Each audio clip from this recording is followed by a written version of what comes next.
అంతకంటే అదృష్టం ఏముందిరా బాబు? సామాజిక న్యాయం వస్తుంది, బడుగు బలైన వర్గాలకు న్యాయం అవుతుంది. ఆమె వచ్చి ఇక్కడ పోటీ చేస్తే అన్ని నియోజకవర్గాలు తెలంగాణలో ఉన్నటువంటి 17 నియోజకవర్గాలలో ఆమె ప్రభావం ఉంటుంది. నేను తప్పనిసరిగా ఆమెను ఇంటింటికి తిరిగి ఆమెను గెలిపించడానికి సాయశక్తుల గతంలో నాకున్నటువంటి ఇందిరాగాంధీ పరిచయం కానీ, రాజీవ్ గాంధీ, ఇవాళ సాక్షాత్తు సోనియా గాంధీ గారు ఇందిరాగాంధీ, రాజీవ్ గాంధీ గారి సతీమణిగా ఇందిరాగాంధీ కోడలుగా వస్తుంటే నేను తప్పనిసరిగా స్వాగతించడం కాదు, రేపు 21 తారీఖు తర్వాత Rajiv Gandhi international cricket tournament 21కి అయిపోతుంది. 25 నుంచి ప్రతి నియోజకవర్గంలో తిరుగుతా.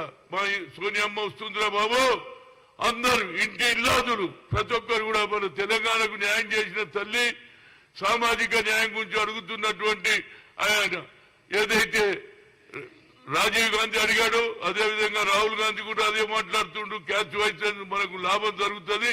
ఇలాంటి ఆలోచన నిజంగా కూడా రేవంత్ రెడ్డి గారు తీసుకున్న ఆలోచన మేమందరం సపోర్ట్ చేస్తున్నాం. ఆమె నిలబడతాంటే అంతకంటే అదృష్టం ఏమున్నది బాబు? మేమందరం సంతోషంగా ఆమెకు స్వాగతిస్తాం.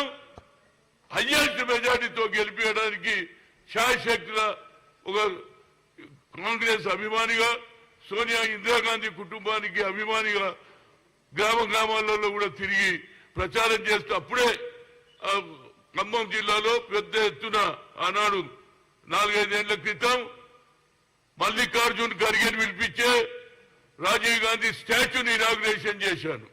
కనుక తప్పనిసరిగా ఆమె వస్తే మేము స్వాగతిస్తామని మీ ద్వారా చెప్తున్నాం. తప్పనిసరిగా హయ్యెస్ట్ మెజార్టీతో గెలిపించి అన్ని పార్లమెంట్ సెగ్మెంట్ లో గెలవడానికి సోనియా గాంధీ ఎఫెక్ట్ తప్పనుకుంటుంది.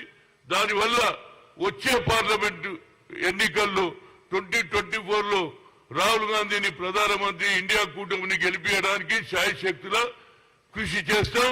తప్పనిసరిగా ఈసారి రాహుల్ గాంధీ ప్రధానమంత్రి అవుతాడనేది నా గట్టి నమ్ముకున్నది. ఎందుకంటే ఆయన తిరిగినటువంటి కన్యాకుమారి నుంచి కశ్మీర్ దానిగా ప్రజలలో అభిమానం వచ్చింది, బడుగు బలైన వర్గాలలో వచ్చింది, నిరుద్యోగ యువకులలో వచ్చింది, అదేవిధంగా రైతులలో వచ్చింది. కనుక ఆయన మీద అభిమానం ఇక్కడే కాదు అన్ని రాష్ట్రాలలో మెజార్టీ రావాలి.